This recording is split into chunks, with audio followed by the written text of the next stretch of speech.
사랑하는 여러분, 세상이 있잖아요. 거대한 세상이 있어요.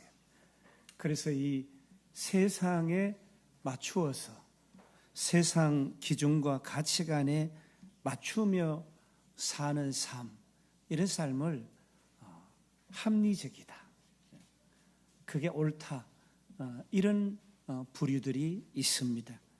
그러나 더 나은 세상을 바라보면서 세상의 변화와 진보를 꿈꾸면서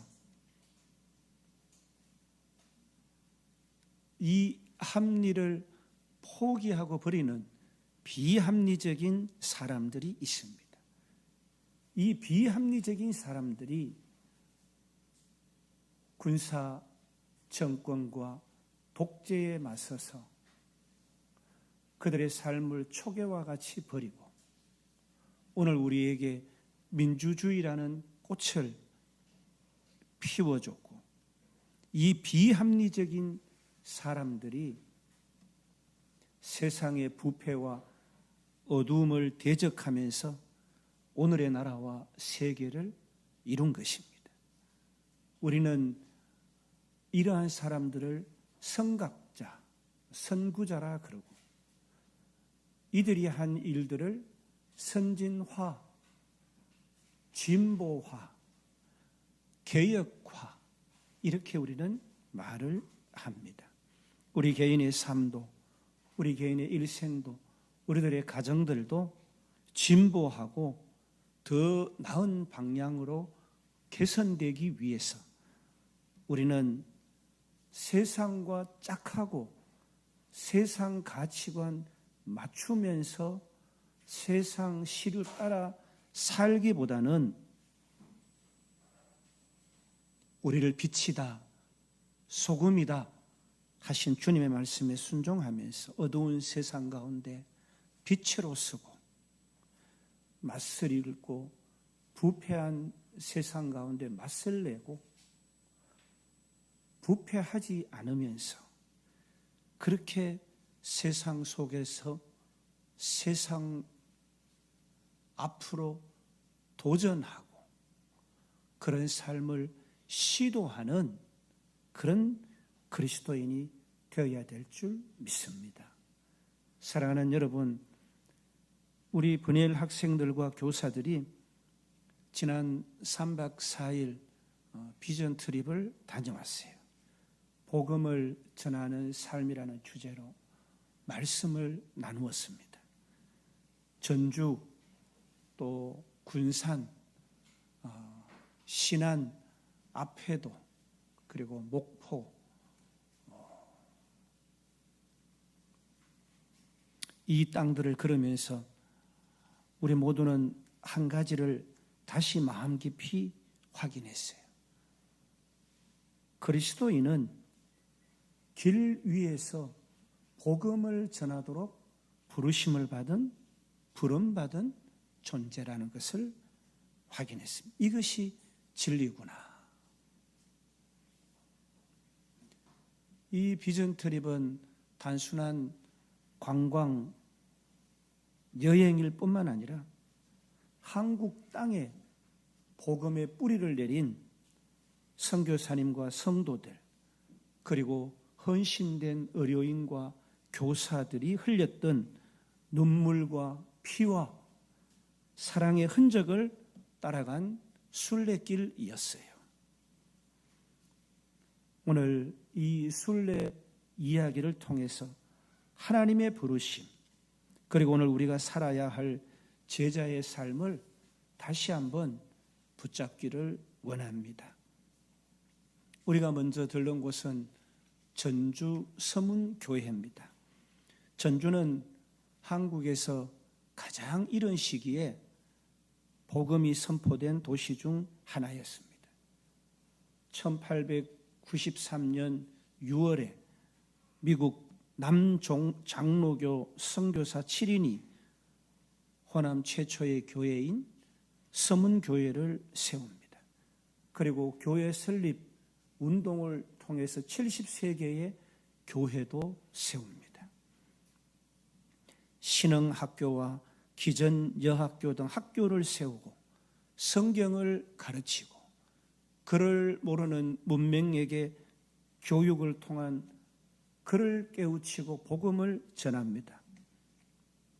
전주 예수병원과 같은 병원을 세워서 척박한 이 땅에 의료를 선진화된 의술을 펼칩니다.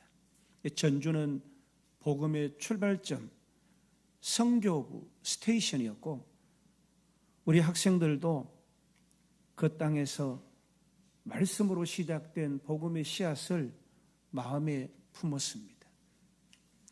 우리는 전주 예수병원 건너편에 있는 기독교 역사 기념관과 그 뒷동산에 있는 선교사 묘역을 방문했습니다. 호남 지역 선교를 위해서 그 먼 미국에서 배를 타고 모진 풍파 헤치고 이 땅에 오셨던 7명의 이 선교사님들, 그 중에 2 선교사님을 포함해서 그의 가족들과 예수병원에서 헌신했던 선교사들이 잠들어 있는 곳이에요. 데이비드 해리슨, 윌리엄 정킨 2명의 선교사 묘를 우리가 봤고 그 앞에는 그의 어린 세 자녀의 무덤이 있습니다. 그리고 17명의 선교사님들도 그곳에 영면에 있습니다. 데이비드 해리슨은 35세에 한국에 와서 45세에 생을 마감합니다. 그리고 그의 자녀들은 3살, 4살 되기도 전에 풍토병으로 전부 사망을 하고 그 땅에 묻힙니다.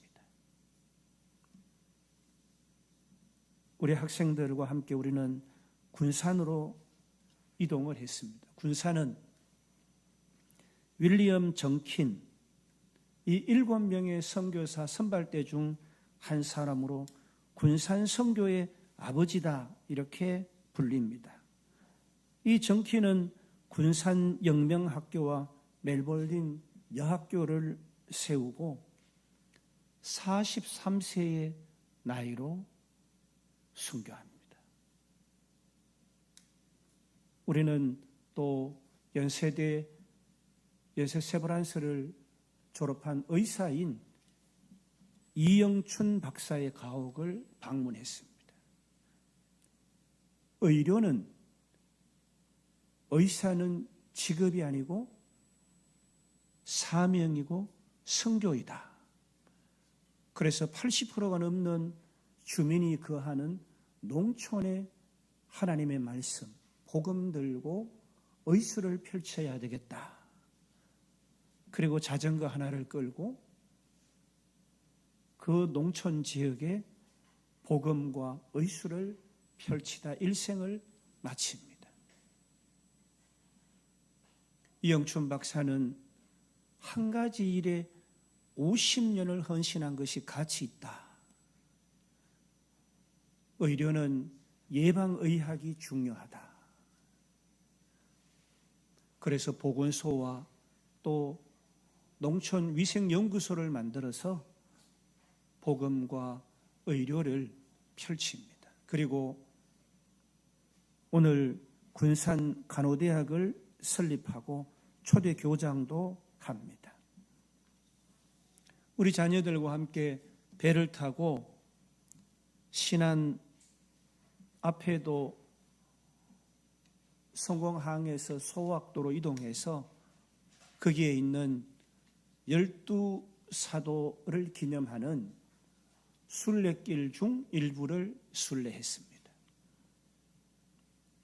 사도들의 발자취를 걸으면서 사도들의 순교에 대한 얘기, 그들의 삶에 대한 얘기를 나누었어요. 목포로 이동을 해서 목포 양동교회를 우리가 둘러보았습니다. 목포와 이 신안 지역을 비롯한 호남 땅에 복음을 뿌린 유진벨 가문은 한 세기가 넘도록 지금은 제4세대가 여전히 살고 있습니다. 1895년에 우리가 잘 아는 명성황후 시해 사건이 있었으니까 1897년에 이 양동교회를 세우고 정명여학교, 영흥학교, 목포 기독병원 등을 세웁니다. 병원, 교육, 구제사역으로 복음을 전하고 오늘도 그 후손들이 이 유진벨의 후손들이 한국에서 나환자, 소외된 이웃을 섬기면서 복음의 삶을 증거하고 있습니다.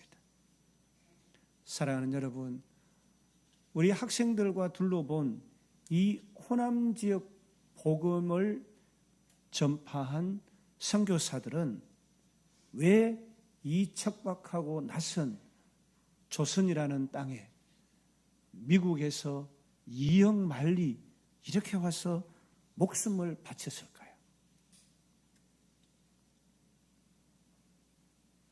선교사님들은 구원은 오직 예수님, 구원은 오직 복음을 통해서만 오기 때문에 예수님 외에는 구원의 길이 없기 때문에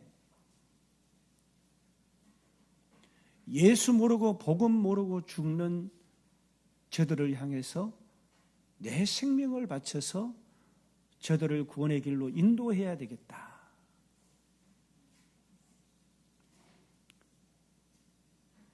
성도는 세상에 반드시 복음을 전해야 한다. 라는 그 고귀한 가치, 하나님의 말씀에 순종을 하면서 이 땅으로 온 것입니다. 선교사님들은 예수님은 너희는 가서 제자를 삼으라 이렇게 명령하셨기 때문에 이 명령에 순종을 한 거예요. 명령에는 선택지가 없습니다. 복음을 전하는 삶은 권장사항이 아니라 성도의 삶의 필수사항인 거예요. 그저 돈 벌어서 먹고 살고 신앙과 교회는 액세서리인 그런 삶이 아니에요. 하나님의 말씀은 우리 삶의 전부예요. 하나님의 말씀은 우리를 이 땅에 허락하신 존재 근거예요. 성령은 항상 복음을 들고 나가는 사람들과 함께 하시고 그 열매가 되시기 때문에 성령의 음성에 청종하고 순종해서 성령의 능력을 의지해서 이 땅으로 온 것입니다. 나의 말이 부족해도 용기가 없어도 표현이 서툴러도 성령께서 마음을 움직여 주셨고 성령께서 인도해 주셨고 성령께서 하라는 대로 순종하는 삶을 살아드린 거예요. 사랑하는 여러분, 우리도 지금 당장 복음을 전하는 삶을 살 수가 있습니다. 우리의 삶으로, 말보다 삶의 간증으로 직장에서, 가정에서 정직하고 사랑하고 용서하고 선한 영향력을 끼치면서 말씀대로 살아가려고 애쓰고 노력하고 수고하는 거예요. 사람들은 우리가 사는 모습을 통해서 예수님을 봅니다. 우리가 사는 모습을 통해서 탐욕과 야욕에 가득 찬 삶을 보는 것이 아니라 예수님을 보는 거예요. 우리는 지금 당장 사랑으로 복음을 전할 수 있습니다. 예수님은 세상이 너희 사랑을 보고 나의 제자인 줄 알리라. 사랑은 가장 강력한 복음의 언어입니다. 우리 학생들 전도지를 들고 전도하는 시간을 가졌어요. 그래서 귀경길에 모든 학생들이 돌아가면서 비전 트립에 대한 소감을 나누었어요. 그런데 어떤 학생 한 명이 이런 얘기를 합니다. 무슨 말을 해야 될지 몰랐는데 전도하고 나니까 가슴이 뿌듯했다. 많은 얘기 중에 저는 그 말에 가슴이 먹먹했어요.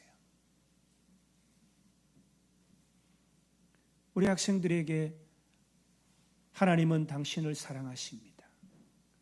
우리의 죄가 하나님과 우리를 분리하셨습니다. 예수님이 하나님과 다시 예수님의 그 십자가가 다시 우리를 화목하게 하셨습니다. 우리는 전하자. 성령님이 그 한 사람을 구원해서 그 사람으로 말미암아 그의 후대가 수천 명이 예수 믿는 은혜가 일어나도록 하자. 너의 그 걸음 한 걸음, 너의 그 입술의 한 표현으로 말미암아 이와 같은 놀라운 열매가 일어난단다. 고사리 같은 손으로 아이들이 전도지를 들고 뛰어가는 모습을 저는 잊을 수가 없어요. 복음은 결국 말씀을 선포할 때 전달되는 것입니다. 말을 해야 합니다. 예수님은 당신을 사랑합니다. 함께 기도해 드릴까요? 우리 교회에 한번 와 보시겠어요? 어떤 한 아이가 제게 옆에 와서 제게 다가와서 제게 얘기하는 거예요. 목사님, 여기 목포인데 제가 전해준 분이 우리 고향 분이엘 교회로 올까요?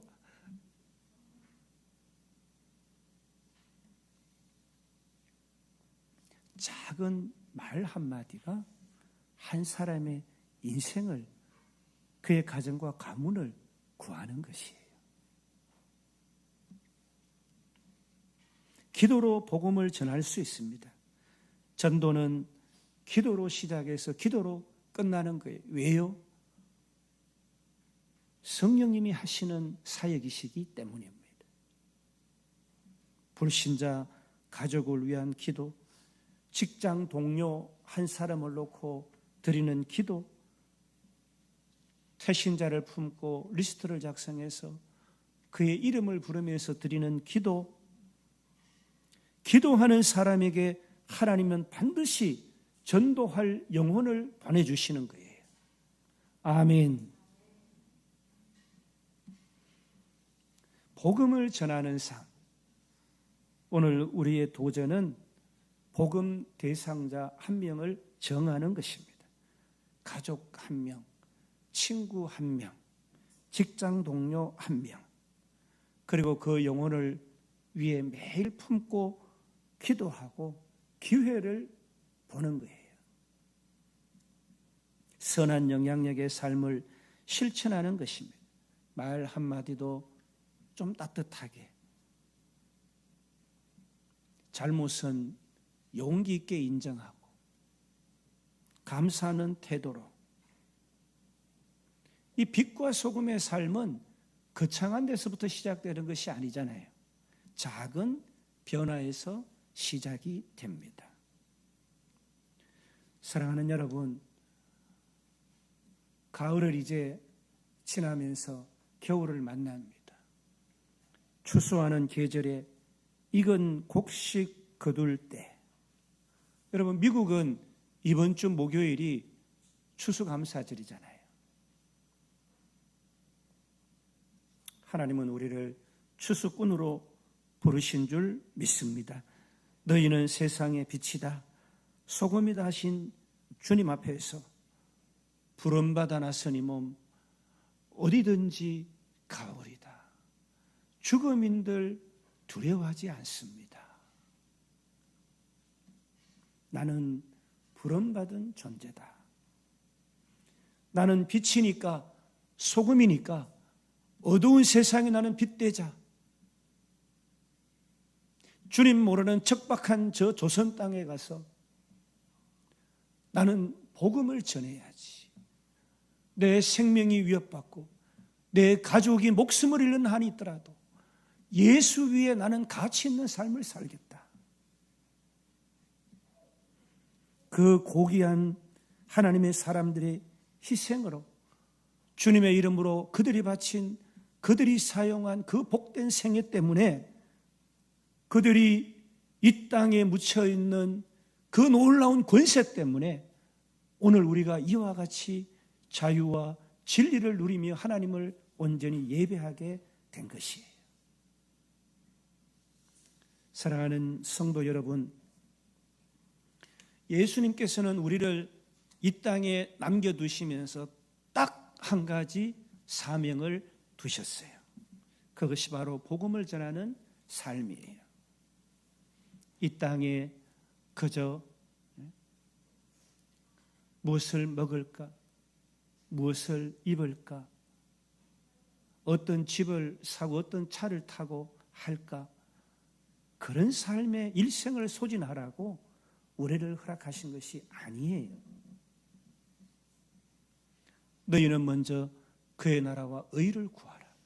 그리하면 이 모든 것을 너희에게 더하시리라. 아멘. 사랑하는 여러분, 복음을 전하는 삶, 우리가 교회에서 봉사하고 예배드리고 기도하고 헌신하는 모든 것이 중요해요. 그러나 이것들은 궁극적으로 복음을 전하기 위한 도구예요.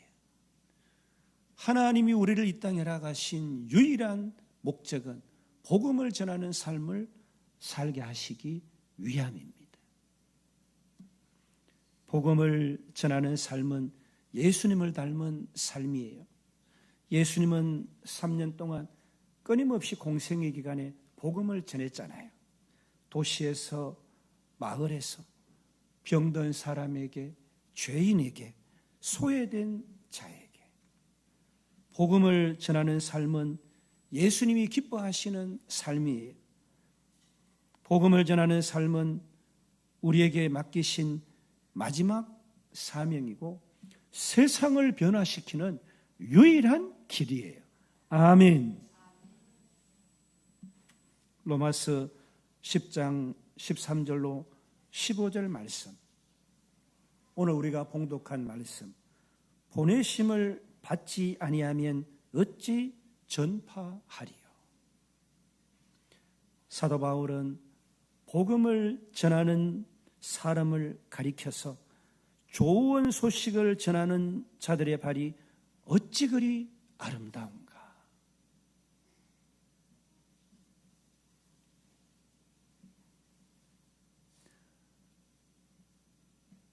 지난 몇 달 전에 저는 바울 루트, 바울의 생애를 좇아서 그의 죽음의 자리까지 순례를 했습니다. 여러분, 바울의 삶도 참 고귀하잖아요. 그런데 바울이 오늘 이렇게 얘기합니다. 복음을 전하는 자들의 발이 어찌 그리 아름다운가. 복음을 전하는 자의 삶이 어찌 이렇게 아름다운 삶인가. 성도의 발걸음은 예배당을 향할 때만 아름다운 것이 아니라 복음 들고 한 영혼을 향할 때 가장 아름답다라는 말씀입니다. 오늘 우리가 하나님이 주신 이 살아있고 운동력 있는 생명의 말씀을 통해서 여러분의 삶이 다시 복음을 전하는 삶으로 불타오르시기를, 그래서 부디 한 영혼과 그로 말미암는 수천의 생명을 구하는 일에 쓰임받는 복되고 아름답고 가치 있는 삶 살아드리는 저와 여러분의 생애 되시기를 주님의 이름으로 간절히 축복합니다.